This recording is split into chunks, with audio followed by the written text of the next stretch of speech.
নেতৃত্ব বাংলাদেশের জনগণ কিভাবে গ্রহণ করেছে সেটি ওনার স্বদেশ প্রত্যাবর্তনের দিন দেখা গিয়েছে। এর বাইরেও দেশে বিদেশে বিভিন্ন আন্তর্জাতিক মিডিয়া, আন্তর্জাতিক কূটনৈতিক মহল এবং বিভিন্ন সুশীল সমাজের মাঝেও আলোচনা রয়েছে যে আমাদের নেতা দেশনায়ক জনাব তারেক রহমান গত এক বছরে যে সকল বক্তব্য রেখেছেন এবং আগামী নতুন বাংলাদেশ গড়ার জন্য একটি বৈষম্যহীন গণতান্ত্রিক এবং স্বাধীন সার্বভৌম রাষ্ট্র গড়ে তোলার জন্য আমাদের পররাষ্ট্রনীতি, আমাদের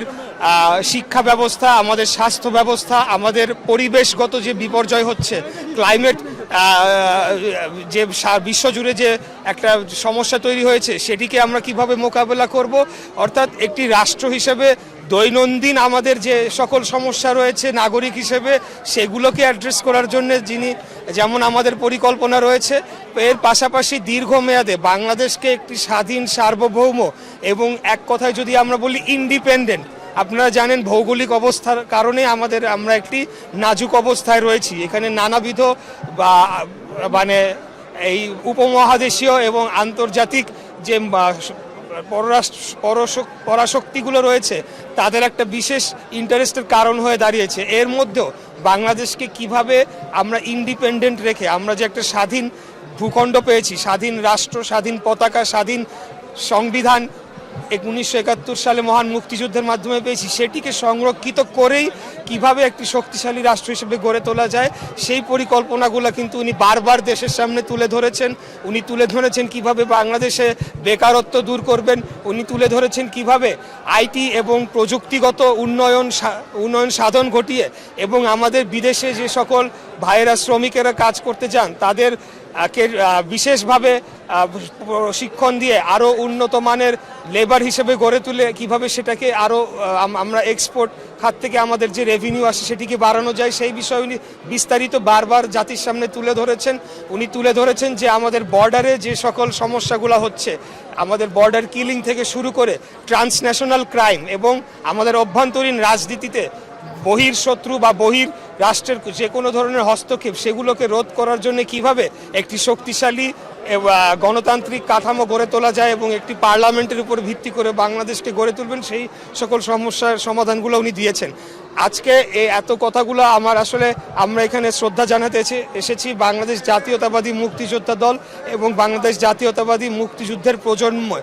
আমি আহ্বায়ক, নবগঠিত কমিটির আহ্বায়ক হিসেবে মনোনীত হয়েছি। আমার বাম পাশে আমাদের সদস্য সচিব রয়েছেন, আমার ডান পাশে সিনিয়র যুগ্ম আহ্বায়ক তিনি রয়েছেন এবং আপনারা জেনে থাকবেন যে আমরা অত্যন্ত গর্বিত এই সংগঠনটির 1 নম্বর সম্মানিত সদস্য আমাদের নেতা দেশনায়ক জনাব তারেক রহমান, তিনি নিজে মানে স্বাধীনতার ঘোষক শহীদ রাষ্ট্রপতি জিয়াউর রহমান এবং বাংলাদেশের প্রথম নারী মুক্তিযোদ্ধা দেশনেত্রী বেগম খালেদা জিয়ার সুযোগ্য সন্তান দেশনায়ক জনাব তারেক রহমান 1 নম্বর সদস্য এবং 2 নম্বর সদস্য হিসেবে ওনার সম্মানিত সদস্য হিসেবে ওনার প্রয়াত ছোট ভাইকে রাখা হয়েছে জনাব আরাফাত রহমান কোকো। তো ওনাদের সাথে এই কমিটিতে থাকতে পেরে আমরা অত্যন্ত আনন্দিত এবং গর্বিত এবং আমরা মনে করি আজকে বাংলাদেশে মুক্তিযুদ্ধের বিরুদ্ধে যে ন্যারেটিভটি দাঁড়া করানো হচ্ছে সেটির বিরুদ্ধে একটি ভূমিকা রাখার জন্য আজকে অত্যন্ত গুরুত্বপূর্ণ একটি সময় চলে এসেছে। মুক্তিযুদ্ধের বিরুদ্ধে কোনো সময় কোনো নাগরিক অবস্থান নিতে পারে না। মুক্তিযুদ্ধ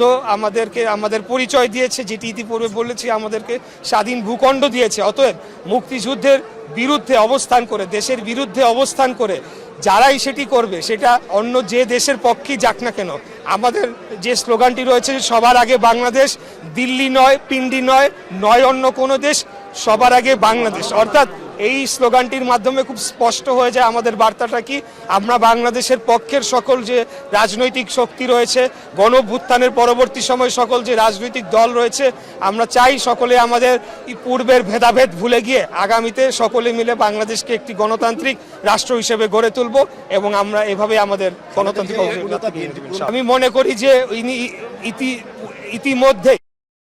ওনাদের পরিবারের যে আপোষহীনতা বাংলাদেশের স্বাধীনতা সার্বভৌমত্বের প্রশ্নে সেটির প্রমাণ বারবার তিনি দিয়েছেন। তিনি 1/11-এর সময় নির্যাতিত হয়েছেন, তাকে দেশ থেকে বাধ্য করা হয়েছে। এগুলোর কিছুই হতো না যদি না কিনা দেশের প্রশ্নে, বাংলাদেশের স্বাধীনতা সার্বভৌমত্ব অথবা ন্যাশনাল ইন্টারেস্টের অন্য কোনো প্রশ্নে যদি জিয়া পরিবার আপোষ করে থাকতো তাহলে তো এই এত অত্যাচার নির্যাতন জিয়া পরিবারের উপর দিয়ে যেত না। এবং জিয়া পরিবার কিন্তু শুধু একটি পরিবার নয়, ওনারা কিন্তু বাংলাদেশের লক্ষ লক্ষ পরিবারকে রিপ্রেজেন্ট করছেন এবং আমাদের মতো সাধারণ জনগণ, কোটি কোটি জনগণকে তারা রিপ্রেজেন্ট করে থাকেন। আমাদের কথাগুলাই ওনাদের রাজনৈতিক কর্মকাণ্ডের মাধ্যমে প্রতিফলিত হয়। অতএব